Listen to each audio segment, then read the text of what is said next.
ಸರ್ಕಾರಕ್ಕೆ ಸರ್ಕಾರ ಸೂಕ್ತ ಅನಿಸಿದ್ರೆ ಕೊಡುತ್ತೆ ಅಂತ. ಹೌದಾ?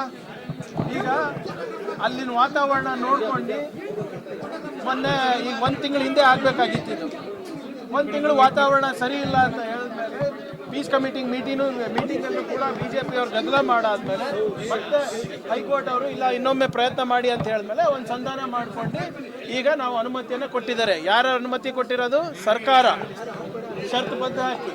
ಈಗ RSSನವರು ಮಾಹಿತಿಯನ್ನು ಕೊಡೋದು ಬಿಟ್ಟು ಗೌರವ ಸರ್ಕಾರಗಳಿಗೆ ಗೌರವ ಕೊಟ್ಟು ಅನುಮತಿಯನ್ನು ಕೇಳೋದು ಪ್ರಾರಂಭ ಮಾಡಲಿ ಮೊದಲನೇದು.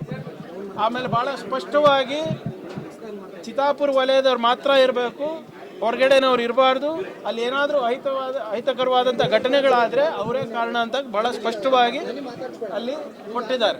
300 ಜನಕ್ಕಿಂತ ಹೆಚ್ಚಿರಬಾರ್ದು ಅಂತ. ಸೊ ಈಗ ಸ್ವಲ್ಪ ಸಂವಿಧಾನ ಮತ್ತು ಕಾನೂನನ್ನು ಗೌರವದಿಂದ ಕಾಣೋದು RSS ಅವ್ರು ಕಲೀಲಿ. ರೂಟ್ ಮ್ಯಾಪು ಕೂಡ ನಾವೇ ಮಾಡಿಕೊಟ್ಟಿರೋದು, ಎಲ್ಲಿ ಸಾರ್ವಜನಿಕರಿಗೆ ಗೊಂದಲ ಆಗಲ್ಲ ಅಂತ. ಧಾರವಾಡ ಹೈಕೋರ್ಟ್ನಲ್ಲಿ ಸ್ಟೇ ಇರೋ ಕಾರಣ ಇಂಟ್ರಿಮ್ ಸ್ಟೇ ಇದೆ ನಮ್ಮ ಗೌರ್ಮೆಂಟ್ ಆರ್ಡ್ರಿಗೆ. ಅದಕ್ಕೋಸ್ಕರ ಇದು ತಾತ್ಕಾಲಿಕವಾಗಿ ಅಲೌ ಮಾಡ್ಬೋದಾಗಿದೆ, ಕಾನೂನುಬದ್ಧವಾಗಿ ಅಲೌ ಮಾಡ್ಬೋದಾಗಿದೆ. ಅದಕ್ಕೆ ನಾವು ಅದನ್ನು ಕೊಟ್ಟಿದ್ದೀವಿ. ಭಾಳ ಸ್ಪಷ್ಟವಾಗಿ ನಮ್ಮ ಆದೇಶದಲ್ಲೂ ಕೂಡ ಇದೆ, ಸರ್ಕಾರದ ಆದೇಶದಲ್ಲಿದೆ.